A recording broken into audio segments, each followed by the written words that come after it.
দলীয় জোট আয়োজিত আজকের ঐতিহাসিক গণমিছিল পূর্ববর্তী সমাবেশে উপস্থিত আজকের আয়োজনের সম্মানিত সভাপতি, বাংলাদেশ জামায়াত ইসলামী কেন্দ্রীয় মজলিস শুরার অন্যতম সদস্য, গণমানুষের নেতা অধ্যক্ষ আনিসুর রহমান, উপস্থিত অন্যান্য নেতৃবৃন্দ, প্রাণপ্রিয় জনতা। ইংরেজিতে একটা প্রবাদ আছে, মর্নিং শোজ দ্য ডে। সকালটা বলে দেয় দিনটা কেমন যাবে। প্রায় 3 মাসের অপশাসনে বিএনপি প্রমাণ করেছে তারা দেশ পরিচালনা করতে ব্যর্থ। বিশ্বব্যাপী তেলের সংকট আমরা দেখি নাই, তেমন একটা যুদ্ধ ছিল, কিন্তু 3 মাসের অব্যবস্থাপনায় এদেশের মানুষকে চরম দুর্ভোগে নিবেদিত হতে হয়েছে। মাত্র 3 মাসে গ্যাসের দাম অস্বাভাবিকভাবে বৃদ্ধি করা হয়েছে। তারা 3 মাসে বুঝিয়েছে এই দেশ পরিচালনা করার কোনো যোগ্যতাই তাদের নেই।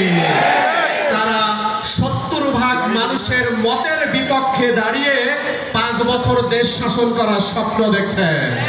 70% মানুষ নয়, যদি জুলাই সনদ বাস্তবায়নে আপনাদের টালবাহানা বন্ধ না হয়, এদেশের 70% মানুষ 100% মানুষকে সাথে নিয়ে তোমাদেরকে লাল কার্ড দেখাবে ইনশাআল্লাহ।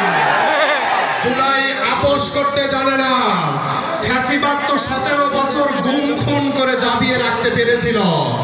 জুলাই আমরা রক্ত দেওয়া শিখেছি, জীবন দেওয়া শিখেছি।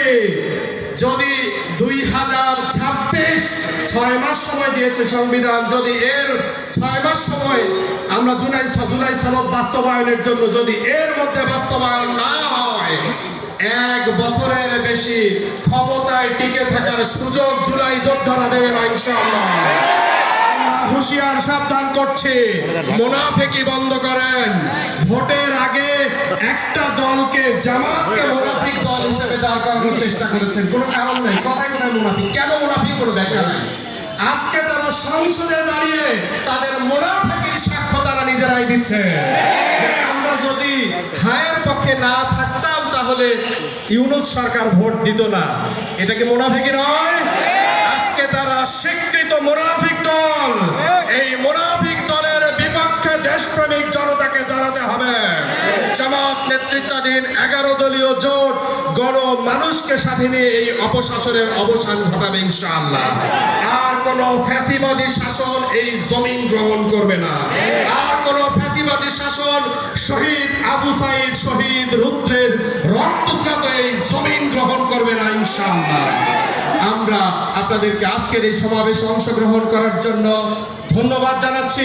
একই সাথে নয়া ফ্যাসিবাদী শাসন রুখে দেওয়ার জন্য 11 দলের সাথে যুক্ত হয়ে দুর্বার আন্দোলনে শামিল হওয়ার আহ্বান জানিয়ে আমার বক্তব্য শেষ করছি। আসসালামু আলাইকুম ওয়া রাহমাতুল্লাহ।